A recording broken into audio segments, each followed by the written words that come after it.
it's definitely changed in my mind from a story of, because when I was first looking at it, I was thinking of it as, the princess just being the scorned part of the psyche, and it being a warning of like, if you continue to scorn your psyche to the point where like you have to go in and completely destroy it, you end up looking like this guy who's a real dick, you know.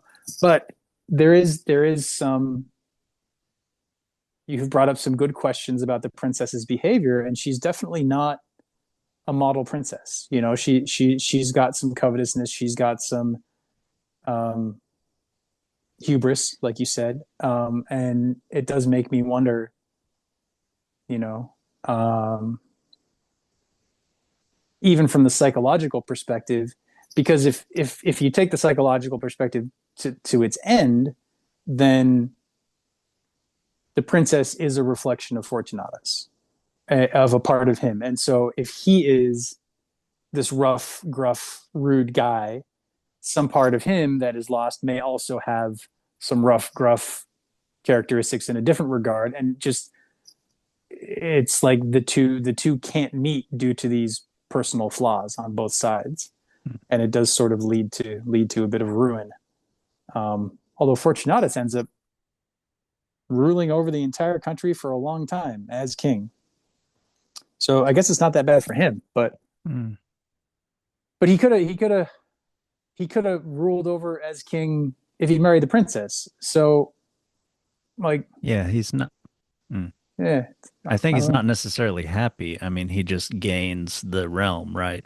I think Mm, it seems clear that his comrades who settled for much, much more humbler circumstances are happy. And if you contrast him, I mean, yes, he's a ruler. You mentioned he could be a tyrant or something like that. He might not be beloved or respected anymore. I mean, he's destroyed, he's conquered, hmm he's feared, but he wouldn't necessarily be loved. right. So And I that's don't that know. actually brings up your earlier comparison with like the monkey's paw and the Aladdin thing of like, Fortunatus is the one that continues to use the magic.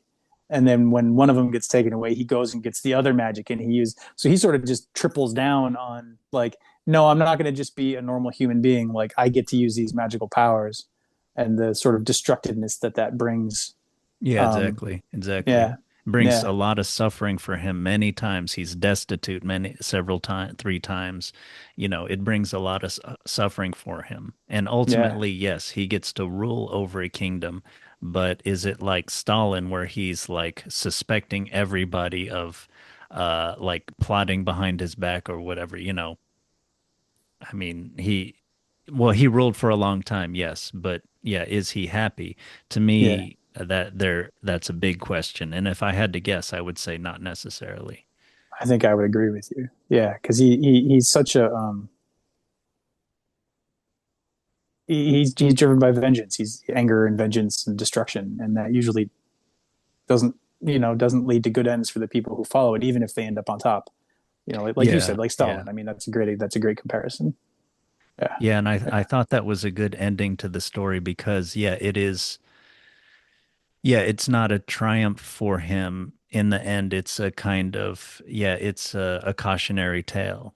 yeah, You could have yeah. ended your story just when you got some providence and like you go back home and you have a life and you're with family and you're good, you're happy. And then Hmm. your wayward friend comes back and you're generous enough to help him and the lack of want that you have shown in your life by not even using this gift of like extreme power that you have. Like it was just sitting on a shelf somewhere or whatever. Like, yeah, I could have used it, but never got around to it. I mean, Yeah, just to me, it shows that they're balanced and happy.